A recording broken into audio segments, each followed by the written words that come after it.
اور اس کے لیے ہمیں ایک لمبی جدوجہد کی ضرورت ہے.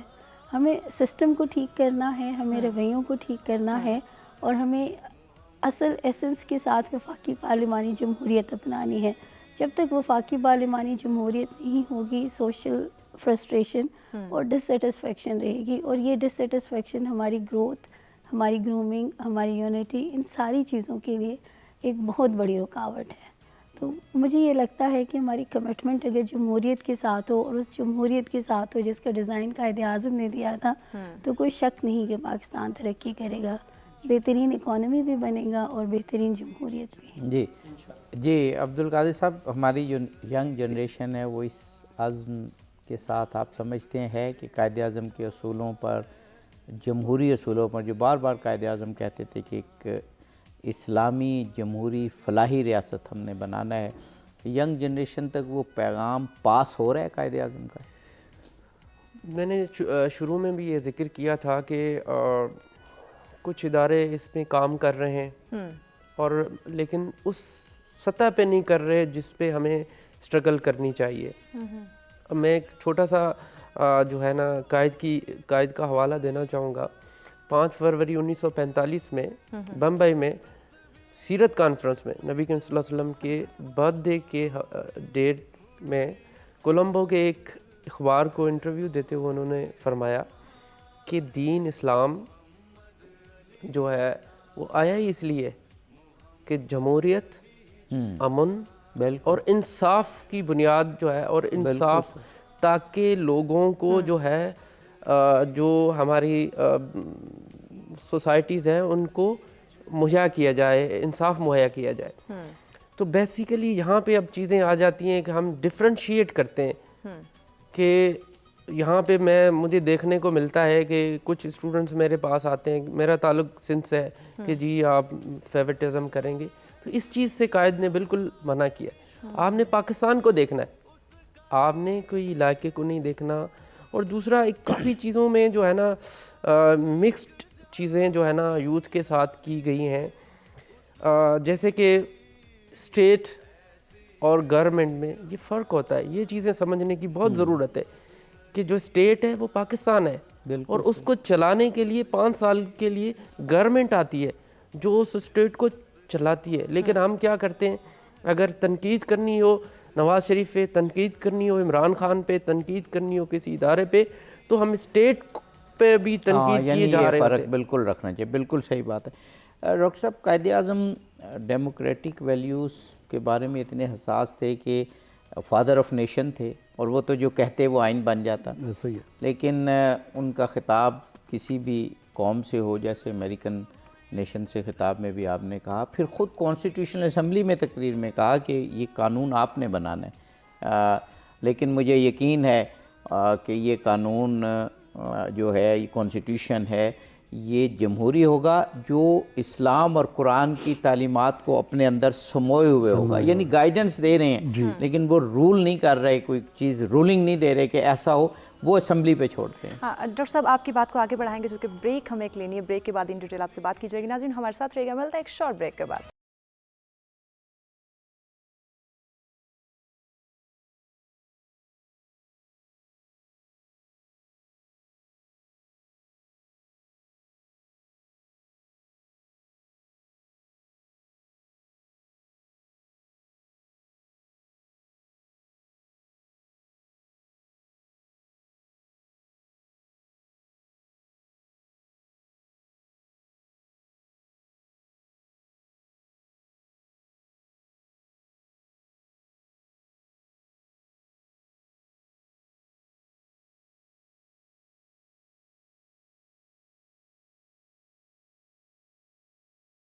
ویلکم بیک ناظرین. سسوے کے اسپیشل ٹرانسمیشن پاسبان ملت میں آپ تمام دیکھنے والوں کو کہیں گے خوش آمدید. اپنے مہمانوں سے ان ڈیٹیل گفتگو کا سلسلہ جاری. آپ صاحب سلسلے کو جی, میں نے ڈاکٹر عنایت کلیم صاحب سے سوال کیا تھا کہ قائد اعظم بابا قوم تھے, فادر آف نیشن تھے, ان کا کہا ہوا آئین بن جانا تھا, جبکہ خود لائر بھی تھے, یعنی وہ تو آئین تخلیق کر سکتے تھے, جورسٹ تھے, وہ تو کہتے ہیں فلاسفر تھے آئین کے.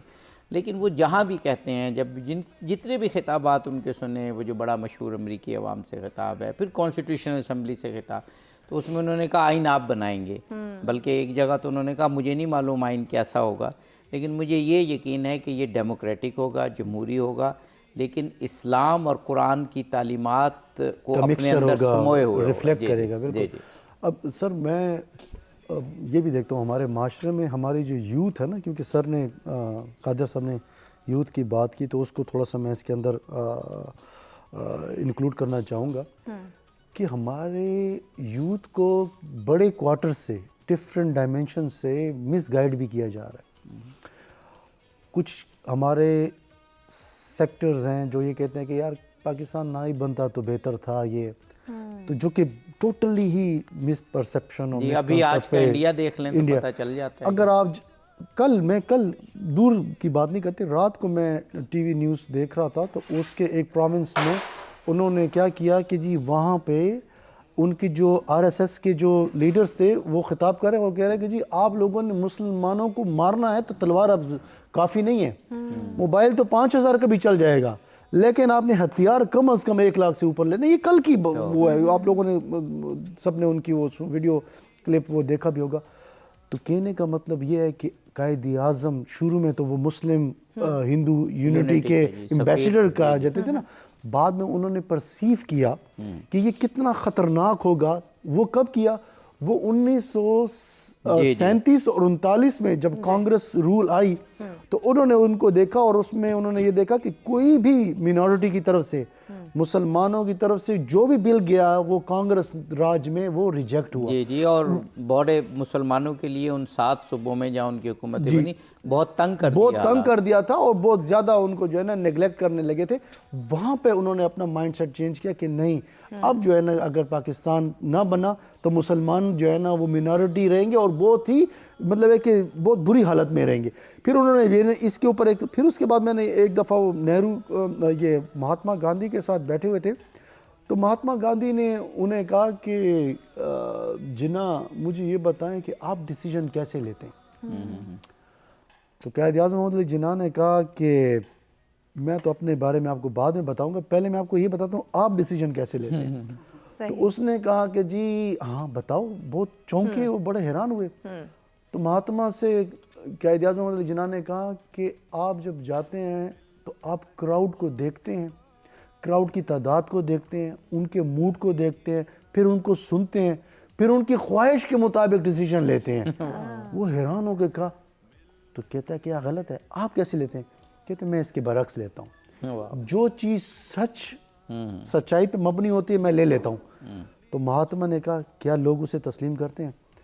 تو قائد اعظم محمد علی جناح نے کہا کہ بالکل نہیں، شروع میں بہت مخالفت ہوتی ہے، آہستہ آہستہ مجھے سننے والے، مجھے فالو کرنے والے یہ جان جاتے ہیں کہ یہ جو ہے سچائی پہ ڈٹا رہے گا اور اسی کی بات ہی ماننی پڑے گی. تو کہنے کا مطلب یہ ہے سر، جب آپ لیڈرز بنتے ہیں نا تو پھر آپ اپنے کردار سے، اپنے کاموں سے، اپنے بیانات سے آپ ان کو ریفلیکٹ کرتے ہیں، سچائی کو ریفلیکٹ کرتے ہیں، آپ سچائی کے اوپر جو ہے نا قائم رہتے ہیں.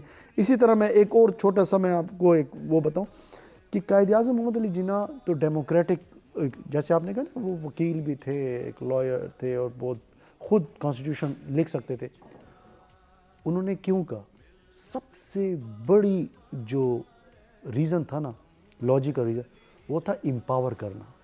وہ خود امپاور کرنا چاہ رہے تھے اپنے جو فالورز تھے جو ان کے لیے، تاکہ فیوچر میں ان کو مسئلہ، کیونکہ وہ خود تو جانتے تھے کہ وہ بیمار تھے، آپ کو پتہ ہی ہے جی ٹیوبرکلوسس کا ان کو جو ہے نا کافی ایشو تھا اور جان لیوا بھی تھا، اور وہ لیکن انہوں نے چھپائی رکھا کیونکہ ان کو یہ پاکستانی کاز کے لیے انہوں نے اپنے اس کو جو ہے نا کافی چھپائی رکھا اس بیماری کو. ماؤنٹ بیٹن نے کہیں لکھا بھی ہے یا اس کا کوئی کہ اگر ہمیں اگر پتہ چل جاتا تو شاید ہم پاکستان کی کریشن جو ہے نا ڈیلے کرتے، ہاں نہیں بن سکتا تھا. تو کہنے کا مطلب سر یہ ہے کہ قائد اعظم محمد علی جناح کی شخصیت جو ہے وہ ہر شعبے میں ہمیں ریفلیکٹ ہوتی ہے. ڈیموکریٹک تھے، امپاور بھی کیا.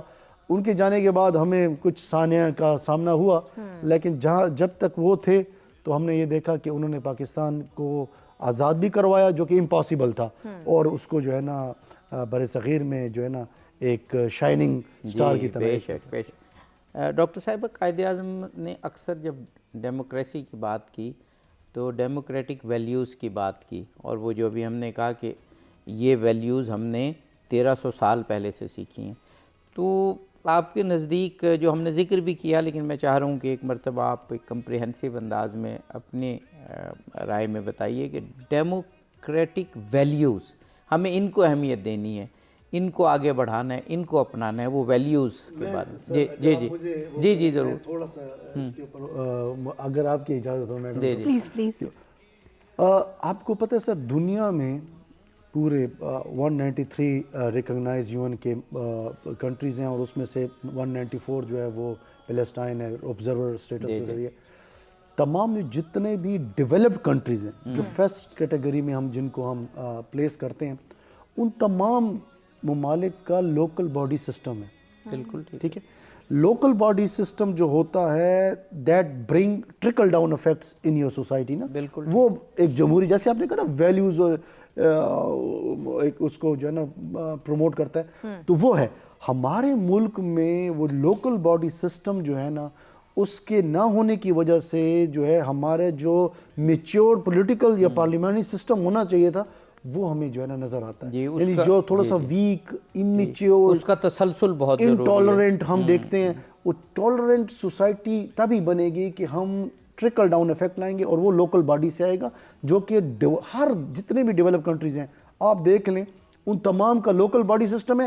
وہ لوکل باڈی سسٹم آپ کے ڈیموکریٹک سسٹم بہت اسٹرانگ ہوتا ہے. ابھی پرائم منسٹر عمران خان نے مثال بھی دی تھی تہران اور لنڈن کی. آپ تہران میں اور لنڈن میں دیکھ لیں، میرا خیال مثال بھی انہوں نے اس لیے دی کہ جو لنڈن کا اور تہران کا میئر ہوتا ہے وہی آگے جا کے صدر بن جاتا ہے. یعنی اور کامیاب ترین وہ ہیڈ آف اسٹیٹس بنے جو میئر سے آگے لے. اور دوسری بات ہے نیچے سے نا، آپ نے اسے دیکھا تو لوکل باڈی سے وہ ٹرکل ڈاؤن افیکٹ لے کر آتا ہے. وہ دیکھتا ہے کہ جی گراس روٹ لیول پر آپ کے کیا پرابلمز ہیں جو کہ ہمیں لانے چاہیے. جی ڈاکٹر صاحب آپ بھی اس میں تھوڑی سی ڈاکٹر صاحب کی بات آگے بڑھاؤں گی کہ ایک تو انہوں نے بات کر دی چیزوں کو ٹریکل ڈاؤن کرنے کی. اس کے ساتھ اگر ہم تھوڑا سا مزید غور کریں تو یہ بھی سمجھ آتی ہے کہ کیونکہ لوکل باڈیز ہماری مسنگ رہتی ہیں موسٹ آف دا ٹائمز، تو پارلیمان میں جو کام ہونا ہے وہ بیسیکلی کانسٹیٹیوشن بنانے کا ہے، اسٹیٹ کے لاز بنانے کا ہے.